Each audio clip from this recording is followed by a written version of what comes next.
ഒരിക്കൽ യേശു 70 പേരെ തിരഞ്ഞെടുത്ത് ഈ രണ്ട് പേരെ താൻ പോകുവാനുള്ള സ്ഥലത്തേക്ക് പറഞ്ഞയച്ച ആ ശിഷ്യന്മാർ തിരിച്ചു വന്ന് യേശു കർത്താവിനോട് പറഞ്ഞു, ഭൂതങ്ങളും ഞങ്ങൾക്ക് കീഴടങ്ങുന്നു എന്ന് സന്തോഷത്തോടുകൂടെ യേശു കർത്താവിനോട് പറഞ്ഞപ്പോൾ യേശു കർത്താവ് അവരോട് പറഞ്ഞ മറുപടി, സ്വർഗത്തിൽ നിങ്ങളുടെ പേര് ഉള്ളതിൽ സന്തോഷിപ്പിൻ എന്ന് പറഞ്ഞതിൻ്റെ അർത്ഥം, ഭൂതങ്ങൾ നിങ്ങൾക്ക് കീഴടങ്ങുന്നതിനേക്കാൾ, നിങ്ങളുടെ ശുശ്രൂഷയിൽ രോഗികൾ സൗഖ്യമാകുന്നതിനേക്കാൾ, നിങ്ങളുടെ ശുശ്രൂഷയിൽ അത്ഭുതങ്ങൾ നടക്കുന്നതിനേക്കാൾ സ്വർഗത്തിൽ നിങ്ങളുടെ പേരുള്ളതിൽ സന്തോഷിപ്പിൻ. എന്നെ കേട്ടുകൊണ്ടിരിക്കുന്ന പ്രിയരെ, നിങ്ങൾ എന്ത് സഭയ്ക്ക് വേണ്ടി ചെയ്തു എന്നല്ല, ശുശ്രൂഷയിൽ എന്തെല്ലാം ചെയ്തു എന്നല്ല, മറിച്ച് നമ്മുടെ പേര് സ്വർഗത്തിലുണ്ടോ എന്നുള്ളതാണ് ഏറ്റവും വലിയ ചോദ്യം.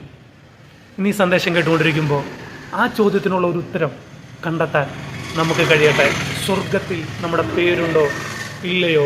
ഇല്ല എങ്കിൽ ഇനി സന്ദേശം കേട്ടുകൊണ്ടിരിക്കുമ്പോൾ അതിനുള്ള വഴി എന്താണെന്ന് തിരിച്ചറിയുക, കണ്ടെത്തുക, ആ പേര് സ്വർഗത്തിൽ ചേർക്കാൻ തയ്യാറാകുക.